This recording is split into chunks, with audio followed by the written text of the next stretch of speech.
Hey guys, Overrated Official coming to you with a regional deck report. This is the Bujins. I went X2 with them. I got 20th place. It was my first regionals. I got my invite. They handed out 32 invites. It was a lot of fun. It was different for me. The way that they judged it, it was much different than locals. This was the first big thing that I got into. There were 253 participants. Oh boy, it was stressful. I'll tell you about my matchups after the deck profile, but for now, let's get into it. I played 3 YuGiOh. It's necessary. You need the 3. It sets up your big plays, lets you add ditch, whatever, just the standard card. 3 Migazuchi, or 2 Migazuchi. It replaces Yamato when Yamato dies, or another Migazuchi dies, so you can just special summon it so you don't lose your Beast Warrior presence, and then your hand traps and graveyard traps are still alive. For the Regalia, 3 Crane. Crane is great. No, I wouldn't change it for anything. Double as a Bujin Beast Warrior's attack, just strong in general. 2 Hair. This performed really nicely against... I faced Insectors, and this just works so well against he went crazy. I'll talk about that later, but he just... Oh my gosh, it was such a bad matchup. I think I went to 3 games with him. Just a really tough matchup, and these guys just helped me get through it, both of them. This guy protects from targeting, and this guy protects from destruction.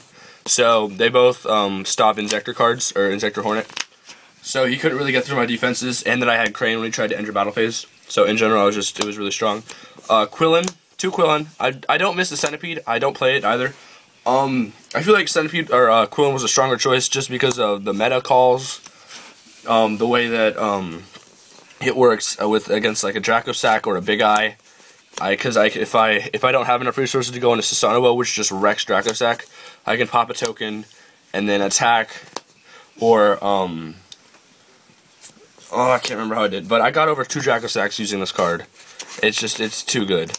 I wouldn't change it. I feel like Centipede isn't good right now. For the other cards, I play 1 Beast Warrior, or 1 Bear for my last Beast Warrior. He's really, really good. Summon Bear, poke for 16, get the Tenki, activate Tenki, search for Yamato. He opens up so many different plays. I wouldn't change it. I really like it a lot. And then I play 3 hand traps, one of them Honest. I love Honest. Honest is so good. People play around it because they're like, oh, he probably has Crane or Honest. And since this deck has 4 Crane or 4 Honests, it's just so good. And for the last hand trap, I play 2 Effect Filer. I don't play Maxi. I side it. I feel like Effect Filer is stronger this format, just in general, versus like Fire Fist, Mermails, and YuGiOhs. It's just a better card. Oh, and Blue Boy. It wrecks Blue Boy too. I played 18 monsters. I wouldn't change it. I wouldn't up or down it for this format. I really like it. For the 1 of Spells, the 1 Bujin Incarnation, the 1 Book of Moon, and the 1 Dark Hole. Book of Moon was great. It really stopped. I kept it in there because Fire Fists, I can chain to the attack of Bear, and then nothing gets to search, and he's down there until the next turn. Dark Hole, I almost didn't play it, but I feel like it was just a strong card, and the top decks that you can do with this are just crazy good. And then Bujin Incarnation, people would play around this, like they'll just be like, oh well, he's got a card advantage, now he has Carnation, and then I'll activate Carnation, and they'll just scoop it up because it's just that good of a card. I play 2 or 1 2 of, and that's 2 Lance. This is then when I summon Yamato and they have a response, I can just Lance and then go to the end phase and set up my board. It's just really strong. I like it a lot. 3 Tenki, just too good.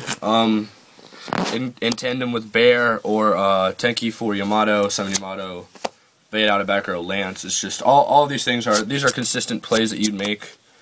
Making your opponent go a minus while you go plus. It's really strong. 3 MST. MST was great. Game 2 and 3 because of the sides that people would side in against me, like DNA Surgery, Light Imprisoning Mirror. I didn't want those getting off. You'll see in the side deck I have some other things prepared for that. I don't like people getting off their really side deck cards game 2 and 3 because if I can win game 1, I normally will win, but I'll tend to lose game 2. That's tend to be how it works. 3 Kaiser. Oh my gosh, Kaiser was great. It was originally in there for YuGiOh and Mermail, but I saw it so much against Gravekeepers and Harpies and YuGiOhs. So yeah, it was. I didn't face Mermail, unfortunately. I had a lot of stuff for the Mermails, but Overall, this worked so well because I would attack into a spy with my like my big card, and then damage that cranes, and then the spy dies, and he doesn't get a special summon because I have Kaiser on field. Because he'd be technically controlling 2 monsters when the effect would activate. So it's so good. It makes a lot of the Gravekeeper cards not be able to activate. 3-Potted Duality. This was great. I really liked it a lot. Because I don't special summon enough for it to hurt, and I just like it a lot. That was the spells. I played 17 spells, and then 5 traps. 3 Phoenix Chain against Fire Fist, Mermail, YuGiOh, Prophecy. All of these things that you need effects to go off. And if I can stop their effects, then they can't go off, and I just like it a lot. And then I play two 1-ofs in the form of Soul Morning and Bottomless. I don't play Compulse, I don't play Torrential. Torrential, I feel like it goes against the way this deck is built. And Compulse is just bad this format in general, because when you have cards like Bear and YuGiOh Armor, standalone cards like Mermaid, Abyss, Megalo, and High Priestess of Prophecy, all of which can stand on their own without needing to go into the extra deck, it's just not a good enough card. That's the main deck. It's 40 cards. I wouldn't change it. I wouldn't up it. I wouldn't put it down anymore. I don't really feel like there are any cards that I would play. I kind of wanted to play 3 Violet, but I took out the last Violet for a Kaiser, and I don't regret it. So I like that a lot. And then the side deck. Again, it's 15, always. For the Bujin cards, I play 2 Susanoo. This was, or extra, sorry. This was great. I wish, against Gravekeepers, I kept having to go to my extra deck because he had Fiendish Chain. Out of the 3 games we played, I think he had Fiendish Chain 7 times. So that's just crazy. He would Fiendish Chain my cards so many times, I had to go to my extra deck. And that was the one time that I felt like I needed 3 Susanoo, but I think I know what I cut, but I don't know. It's a thinking game. I'll definitely work it out later. The 1 Kagasuchi, this was so good. I never had time to make 2, but when I made it, it was just so strong. Because they'd be like, oh, I got Bottomless. Oh, wait, now I don't have Bottomless. And then Compulse, oh, well, I have Turtle to stop targeting. So it's like Soul Morning or nothing, and that's just how good it is. For the light, Starlight Paladinamo, Omega, and Ptolemy.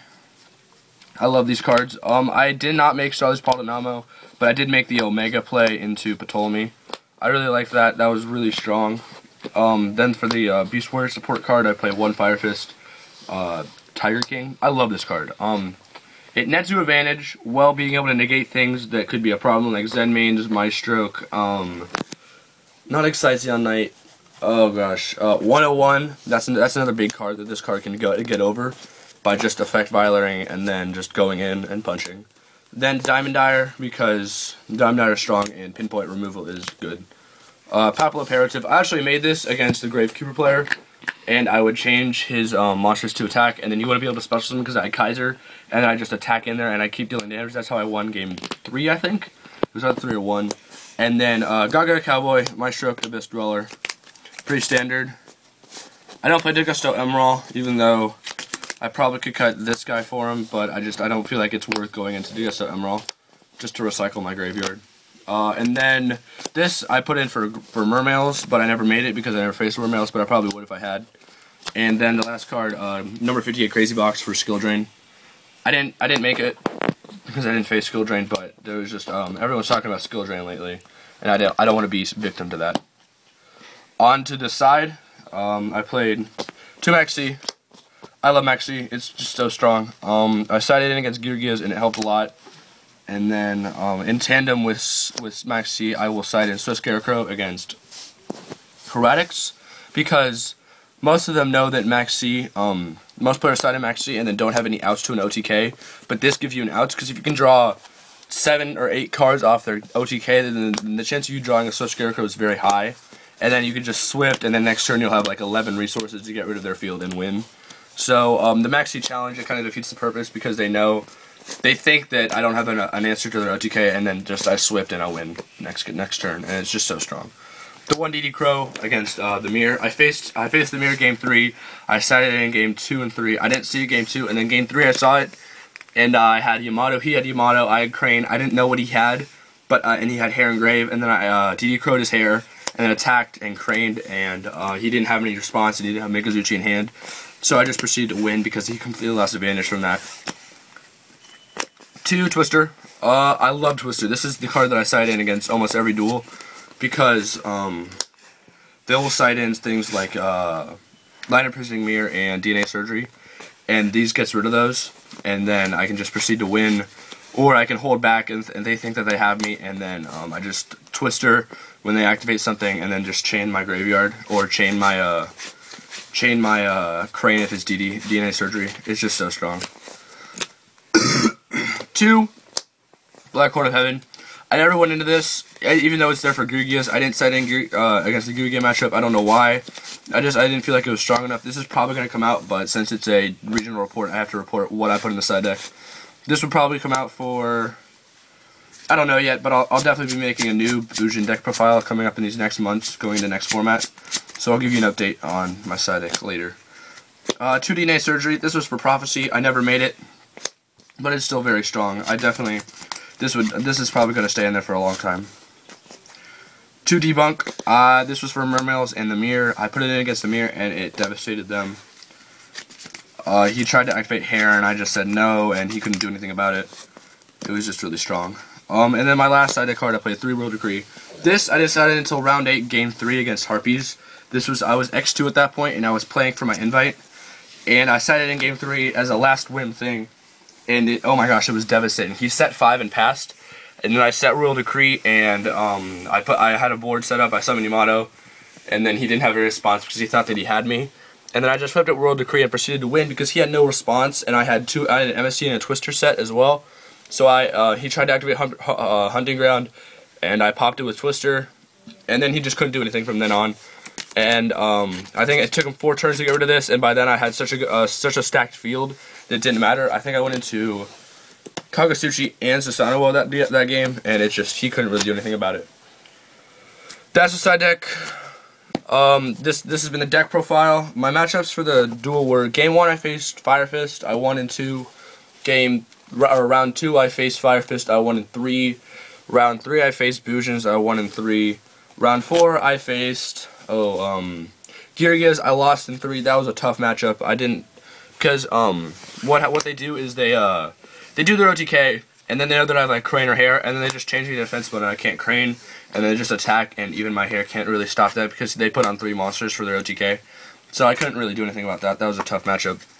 Round 5 I faced Insectors. That was the toughest matchup of the day, and I battled out and won in 3 games. I think I sided in DD Crow, and I DD Crow'd his Hornet game 3, and he couldn't really do anything past that because Ladybug's just not strong enough. So that's how I won that.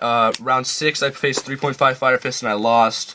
He just had so many resources. I think he Wolf Parked 3 times in 1 game, and then he also spirited, and I kind of kept up with him, but eventually he just pushed past me. I couldn't really do anything about it. Round 7 I faced Gravekeepers and I won in 3, and then round 8 I faced Harpies and I won in 3. So overall, 20th place. I mean, this was the first time I've gone to a big scale event, and it was a lot of stress, but it was a lot of fun at the same time. I think I got 20th place. I think that overall, I'll definitely be going to the next regionals and hoping to improve my score, but I'm ready for Nats now. Thanks, guys. Don't forget to rate, comment, and subscribe, and check out some of our other videos. We just started. This is a big deal for us. We've been doing really good lately. We'd like to get a lot more support. If you watched this far, thanks a lot. Don't forget to check out our videos. Bye.